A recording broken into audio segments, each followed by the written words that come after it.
Hey there, this is Dan, and here we are at 8.1 and 8.2 in our spiritual direction, soul adventure spiritual direction apprenticeship. And I welcome you to this session. Since we're now in the practicum and we're in the final stretch, moving right up into December and the conclusion of our practicum, or the conclusion of our apprenticeship, I'm offering some topical videos to you on topics that I don't want to devote an entire session to, but just some maybe like random thoughts.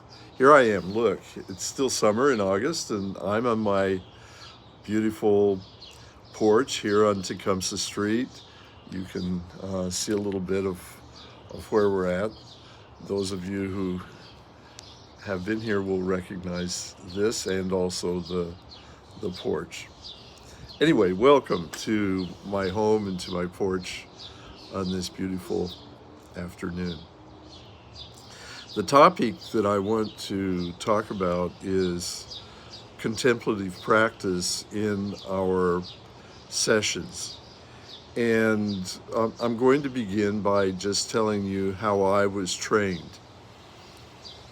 How I was trained at Our Lady of Grace Monastery, or the Benedict Inn in Beech Grove, Indiana, was that we would begin each session by just asking people, well, how do you want to start?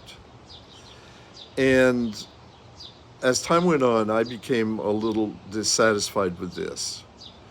I learned, in the meantime, I learned by attending Spiritual Directors International conferences and events, as well as some events and training sessions up in North Park Seminary in the Chicago area, that really that is the standard way that most spiritual directors begin their sessions.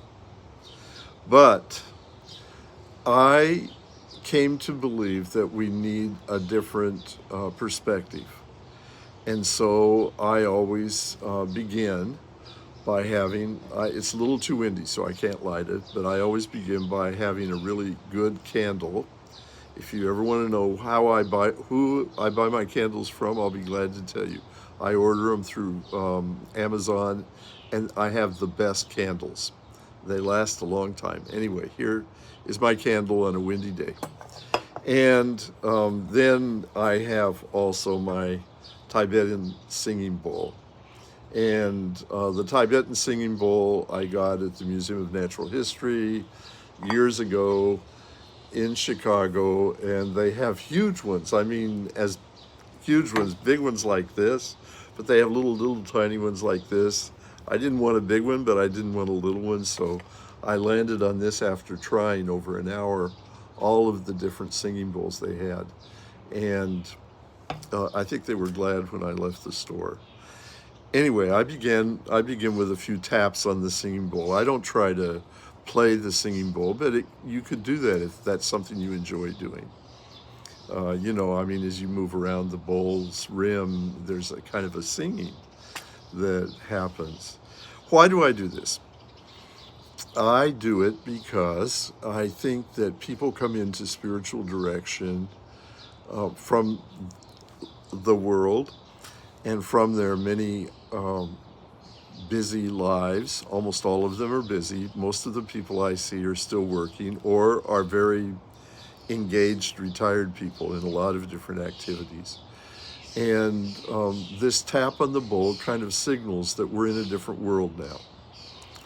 And I think it also delineates the spiritual nature of what it is we're up to, so that even though it doesn't say, okay, this is what we're different, how we're different from therapy or counseling or social work or pastoral care. It doesn't do that, but it does signal that we're in a different zone, we're in a different lane.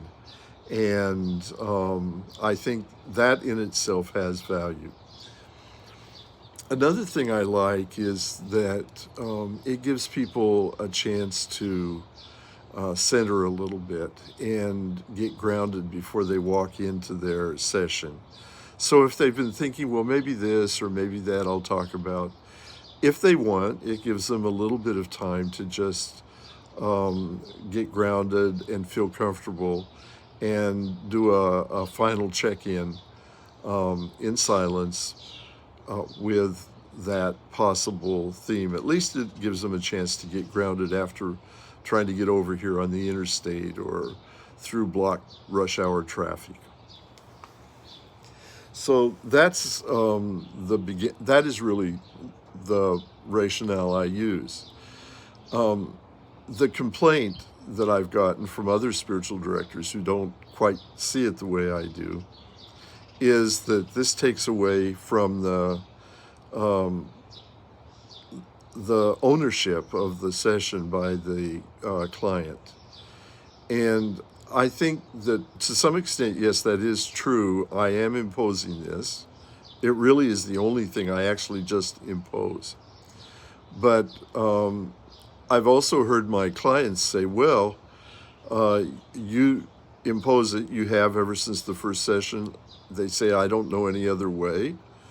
But they say, at least you give us the chance to say when we're done. So what I do is I say, right at the beginning, I say, look, I'm going to tap the bowl, and when you're ready, after 10 seconds or a full hour, to enter the session with your theme, if you have a theme, or with any comments, then signal by saying amen, or I'm done, or okay. It doesn't have to be a holy word. It can be just okay. That's good enough. And sometimes if I notice that people are really chomping at the bit to get in with a topic, I might say, well, are you wanting to have this contemplative tap?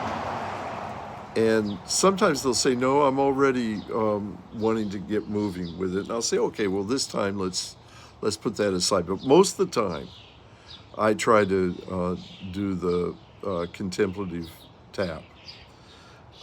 You probably have heard me talk about my client. I've had several times over the years people who have come in and have said, well, I really need this time, and they'll sit in their chair and they will give it they'll give it maybe 60 minutes and get up and offer their credit card, and they'll say, hey, look, this was great, this is exactly what I needed. And I'm saying, you sure? And they say, yeah, I stuck with it, I needed so much this time. So there you have it. It can be 10 seconds. Most people don't do a full hour, but some people do 15 minutes or 10 minutes. And I've noticed in myself when this happens, some sort of well, I wonder if they are waiting on me. And I always have to discipline myself to just say, do not end this session. Do not do anything, because this is really holy ground. They're working out something in this silence. Silence, at the end of the day, and stillness is the source of almost all deep spirituality. Now, I'm going to finish here. I've been on this for about 9 minutes on my lecture here, but I want to show you this. This is some cards that I got, and they're called In a Moment, in a Breath, 55 Meditations to Cultivate a Courageous Heart. And sometimes I'll take one of these cards. There are 55 cards here. They're beautiful. They're illustrated by Joan Halifax. And she has different themes, but one of her themes is water. And water is living by vow. And here is a card that I've used actually. And what I'll do is I'll just prop this card up and say to the client, well, you know, while we're in our silence, you might want to close your eyes and just be turn in on yourself. But if that's not easy for you, or if you'd like to try something else, then here's a guided meditation. So I'm going to read to you this one on water, living by vows. 4 great vows. Affirming your deep intention to awaken and benefit all beings, reflect on these 4 great vows. Creations are numberless, I vow to free them. Delusions are inexhaustible, I vow to transform them. Reality is boundless, I vow to perceive it. The awakened way is unsurpassable, I vow to embody it. Sure, that's that. For those of us who are Christian, the language is distinctly Buddhist, but it's distinctly spiritual, and it can be wed to our sessions. And for those who are not Christian, they might appreciate hearing a non-Christocentric or non-Abrahamic faith approach to meditation also. So that's just an idea. I wouldn't do this. I wouldn't start using cards in the beginning with clients. I would wait until they get sort of settled into the routine, and then ask them if it's okay. If tell them you put a card there, and if they want to use it, well, fine. If they don't, just let it go. So contemplation. Hey, look, stillness. I'm not talking. And a candle, and every so often, maybe a guided meditation. I have other cards if you're interested. I can give you resources that you could use also, not just the Joan Halifax cards. Thank you for listening to me, and thanks for being in this apprenticeship.